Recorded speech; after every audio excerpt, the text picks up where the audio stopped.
Assalamualaikum warahmatullahi wabarakatuh. Selamat malam. Jumpa lagi dengan Kang Kenong official. Cerita mana ya? Karena saya sangat mengidolakan Mas Riam Biru, jadi ya ceritanya dewe berputar. Ini ceritanya mengimpersonate Mas Riam Biru. Oke. Ceritanya seperti ini. Ini saya pengen bercerita dari seorang teman lama, senior sebenarnya, dia senior. Dan ini hikmahnya adalah kita harus berhati-hati dengan yang namanya dukun supranatural, ahli supranatural yang mengaku-ngaku seperti itu. Bahkan yang mungkin namanya sudah sangat melegenda. Nah, ceritanya seperti ini. Jadi ini salah satu teman senior saya, dia itu guru ngaji saya ya. Bahkan dia sudah menjalankan rukun Islam yang rukun Islam yang kelima. Jadi ceritanya ini teman sudah berkeluarga belasan tahun tapi belum punya momongan. Berobat kemana, ke dokter mana, ke rumah sakit mana, kemana pun, alternatif manapun tetap tidak ada hasil. Nah, sampai dia harus ke punden A, punden B, punden C yang sebenarnya bertentangan dengan hati nuraninya dia sendiri. Namanya katakanlah Mas Andri ya. Mas Andri, kita sebut aja Mas Andri. Jadi Mas Andri ini sudah kemana-mana, sudah ke dukun, dokter, rumah sakit, spesialis kandungan dan lain sebagainya. Periksa, ternyata tetap sehat-sehat saja dan belum sampai detik itu belum dikasih momongan ya. Akhirnya ada satu orang yang menyarankan Mas Andri ini datang malam-malam. Kebetulan di situ ada saya. Mas, zaman cobalah Mas ke alternatif ini, namanya Mbah Langgeng Swasono. Namanya beliau ini si supranaturalis ini Mbah Langgeng Swasono. Ini biasanya Mbah Langgeng itu berhasil untuk mempunyai momongan. Nah gitu. Akhirnya Mas Andri mencoba, karena ini sudah sangat putus asa Mas Andri ini ya. Udah belasan tahun tidak punya momongan, akhirnya dia mencoba untuk ke Mbah Langgeng. Mbah Langgeng Swasono itu tempat prakteknya rame, di atasnya itu ada tulisan Bapak Langgeng Swasono. Biasanya kita memanggilnya Mbah Langgeng. Ini spiritualis, spesialis bikin orang wanita itu hamil. Datang ke situ, ketemu Mbah Langgeng, bercerita, Mbah saya itu sudah belasan tahun menikah tapi belum dikaruniai momongan. Mbah Langgeng bilang, oh ya Mas, enggak apa-apa, kita bantu. Yang penting sampean ikhtiarnya jangan putus, berdoanya jangan putus, ibadahnya jangan putus. Kalau memang belum dikasih, memang mungkin Masnya rezekinya tidak di anak tapi di tempat yang lain. Memang seperti itu katanya Mbah Langgeng kan. Akhirnya, ini syaratnya apa aja Mbah? Ya, syaratnya dikasih tahu sama Mbah Langgeng ABCD-nya. Setelah itu dilakukanlah ritual malam Jumat. Di rumahnya Mbah Langgeng dilakukan ritual. Ritualnya nggak beda dengan ritual-ritual dukun yang lain ya. Ada bunga, ada minyak, ada dupa. Nah, setelah ritual dan Mbah Langgeng ini juga memakai bahasa Arab di dalam ritualnya. Setelah itu ada syarat yang diajukan Mbah Langgeng kepada si pasangan Mas Andri dan istrinya. Mas, kalau nanti istrinya sudah hamil, pesan saya satu, jangan di USG. Loh lah kenapa Mbah? Pokoknya jangan di USG. Kalau nanti di USG, nanti nggak jadi hamil. Nah, sebenarnya Mas Andri ragu, pas posisi ritual ini takutnya Mas Andri si istrinya ini akan disetubui sama Mbah Langgeng. Ternyata tidak, Mbah Langgeng sangat menghormati kliennya, tidak berkata kotor, bahkan untuk memandang istrinya Mas Andri pun Mbah Langgeng nggak berani, dia hanya menundukkan kepala, sangat sopan. Singkat kata, setelah ritual dilakukan, ada prosesi mandi kembang yang bahkan yang memandikan adalah Mas Andri sendiri. Mbah Langgeng tidak masuk ke kamar mandi dan lain sebagainya. Jarak 1-2 minggu terjadilah yang namanya istrinya Mas Andri muntah-muntah, mual dan lain sebagainya. Ketika dites pakai tes urin itu ternyata hamil. Setelah belasan tahun berhasil hamil si istri ini. Seneng gak karuan, syukuran dan lain sebagainya, karena Mas Andri juga bukan orang yang pas-pasan, dia juga orang yang berlebih ya. Dia syukuran atas kehamilan istrinya, ngundang orang, tahlilan, syukuran dan lain sebagainya, makan-makan karena istrinya hamil. Nah, singkat cerita berjalannya waktu, perutnya si istri bertambah besar, ada pergerakan. Sempat 3 bulanan seperti orang Jawa, seperti biasa 3 bulanan, 7 bulanan, seperti itu ritual syukurannya orang Jawa. Dan ada pergerakan di perutnya si istri. Setiap malam Mas Andri itu selalu, biasalah kalau orang istrinya hamil anak pertama apalagi, itu sering kan si suami pegang perutnya istri, ada nendang-nendang, itu sering, seneng gitu mereka berdua akhirnya punya momongan. Meskipun penasaran ini cewek apa cowok kan gitu. Nah, tapi ada satu yang aneh. Sejak si bayi di dalam kandungan ini mulai bergerak, mulai nendang-nendang dan lain sebagainya, ada pergerakan. Di rumahnya Mas Andri ini selalu terjadi keanehan. Keanehannya adalah setelah jam 11 malam itu rumah itu seperti pekat, gelap, berkabut, padahal menurut Mas Andri suasana di rumah itu sedang gerah ya, panas, bahkan kipas angin pun dinyalakan, tapi gelap pekat, bahkan lampu kamar itu dinyalakan semua, seolah-olah tetap pekat, tetap gelap. Aneh kan? Dan itu terjadi setiap malam selama berbulan-bulan setelah istrinya hamil dan ada pergerakan.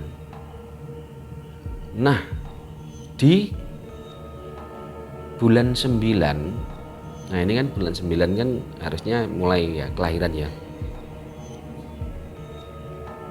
Di bulan ke-9 tidak terjadi apa-apa.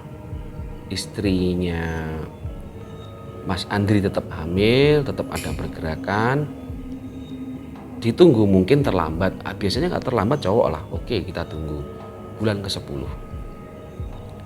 Di bulan ke-10 mulai curiga ini Mas Andri. Ini kenapa nggak ada reaksi apapun, kontraksi mau lahir nggak ada. Mas Andri datang ke Mbah Langgeng. Mbah, ini sudah 10 bulan sejak istri saya hamil. Tapi kenapa kok belum lahir ya Mbah ya? Ada apa ya Mbah? Apa mungkin bayinya ada apa-apa? Oh enggak apa-apa. Ditunggu aja, nanti kan pasti lahir, tenang aja. Mbah Langgeng meyakinkan. Apa saya USG Mbah? Jangan. Mbah Langgeng mengatakan jangan dengan sangat keras, sambil matanya membelalak, marah luar biasa. Jangan pernah meng-USG kehamilan istrimu. Ojo. Dengan ekspresi yang sangat marah. Akhirnya Mas Andri karena ya wis lah gak apa-apa lah, daripada saya nggak punya anak dan lain sebagainya, nanti Mbah Langgeng menarik lagi ilmunya, pulang. Bulan ke-11 terus sampai di bulan 15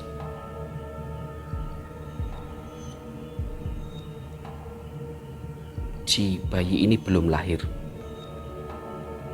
Akhirnya ini nggak mungkin, ini pasti ada yang aneh, nggak mungkin sampai 15 bulan dia masih di dalam perut dan tetap ada pergerakan, seolah-olah ini bayi baik-baik saja di dalam perut. Akhirnya Mas Andri, karena saya tadi menceritakan Mas Andri itu sudah pernah rukun Islam ke-5 ke Mekah, dia juga bukan orang yang grade agamanya tipis juga kan sebenarnya. Akhirnya dia memutuskan untuk wirid di rumahnya. Dia membaca wirid, ada satu wirid yang dia yakini dia baca. Nah, ketika wirid itu dibaca, satu malam pertama kepekatan rumah yang tadi saya ceritakan semakin bertambah parah. Ada suara-suara yang asing di telinganya Mas Andri. Itu wiridnya jam 1:30 pagi ya, setelah beliau sholat tahajud. Di telinganya Mas Andri terdengar suara-suara dengan intonasi Jawa, seperti orang ngobrol, tapi tidak berbahasa Jawa, tidak berbahasa manapun yang pernah didengar Mas Andri. Tapi intonasinya seperti intonasi Jawa. Misalnya kalau orang ngomong Jawa, piye kabarmu, ya opo, piye penak agak. Nah, itu intonasinya seperti itu. Kalau orang Jawa pasti tahu lah intonasi Jawa. Tapi nggak ada orang dan mereka tidak berbahasa Jawa. Bahasa manapun Mas Andri belum pernah dengar. Wirid itu dilakukan setiap malam semakin pekat, dan ada aktivitas poltergeist ya kalau saya bilang, aktivitas menggerakkan benda-benda yang ada di dalam rumah. Seperti ada kemarahan di dalam rumah itu karena Mas Andri membaca wirid ini. Hari ketiga, hari keempat semakin parah aktivitas itu, sampai di hari ketujuh 1:30 ketika si istri sudah sangat lelah, Mas, sama naik wirid itu aku tak turu kan gitu. Mas, kalau kamu mau wirid silahkan, tapi saya tak tidur. Saya takut, aku wedi Mas. Ini bayi semakin lama semakin aneh, pergerakannya semakin sering. Sejak Mas membaca wirid itu, oke, Mas Andri mulai wirid sajadah. Dia gelar, dia sholat tahajud, terus dia ambil tasbih, dia mulai wiritan. Nah, ketika wiritan yang di malam ketujuh ini, peristiwanya sangat luar biasa.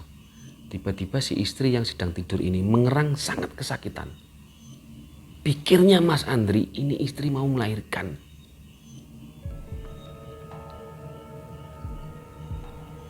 Perutnya anehnya bertambah besar dalam hitungan detik.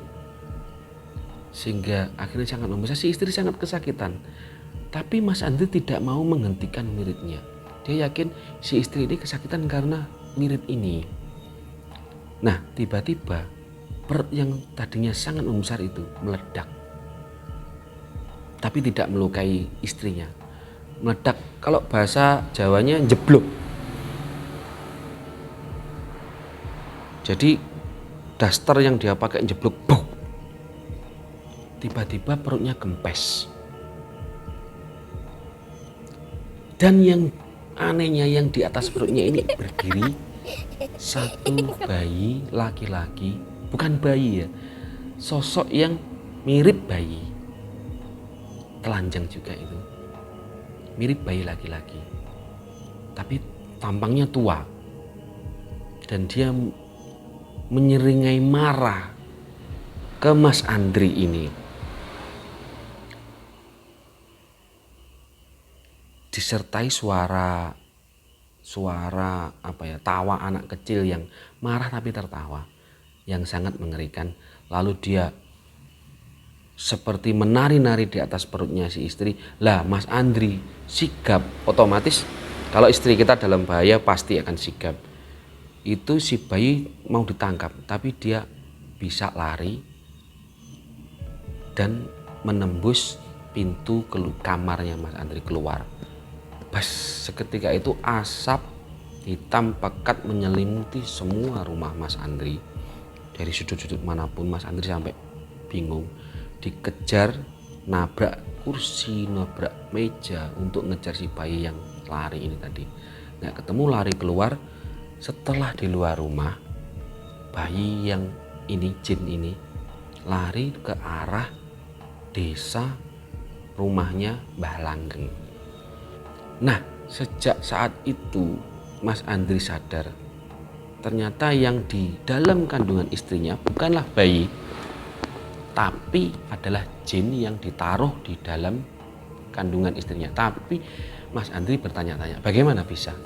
Apakah nanti kalau melahirkan saya akan punya anak jin? Nah, ternyata ketika Mas Andri bertanya ke orang pintar yang lain, ada yang menjelaskan itu Mbah Langgeng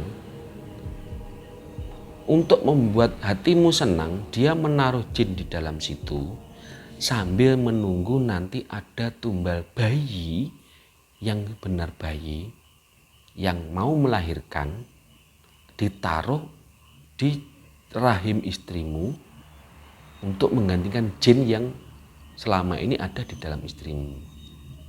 Jadi Mbah Langgeng ini kayak nyari korban bayi yang mau melahirkan, entah bagaimana caranya saya juga nggak tahu. Diambil bayi itu, ditukar dengan jin yang tadi di dalam. Jadi jin ini cuma bertugas hanya untuk menyenangkan si keluarga ini tadi, pergerakan dan lain sebagainya.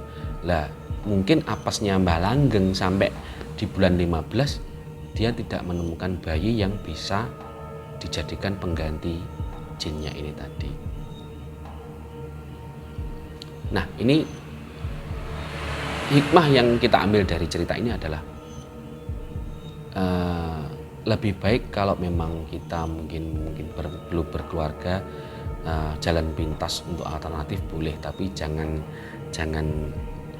istilahnya asal gitu ya, asal datang ke paranormal yang seperti itu gitu. Karena nanti efeknya juga akan buruk. Nah, akhirnya di akhir cerita ini Mas Andri akhirnya berpisah dengan si istri karena memang tidak bisa mendapatkan keturunan. Jadi seperti itu kisah yang saya sampaikan. Ini kisahnya nyata, real dari Mas Andrinya sendiri. Nah, demikian dari saya, Kang Kenong Official. Kalau Anda suka dengan cerita saya, silahkan tekan tombol like. Kalau Anda tidak suka, silahkan tekan tombol dislike. Nah, dan saya minta dukungan dengan subscribe, komen, dan share-nya biar channel kami yang kecil ini bisa terus berkarya. Terima kasih. Assalamualaikum warahmatullahi wabarakatuh.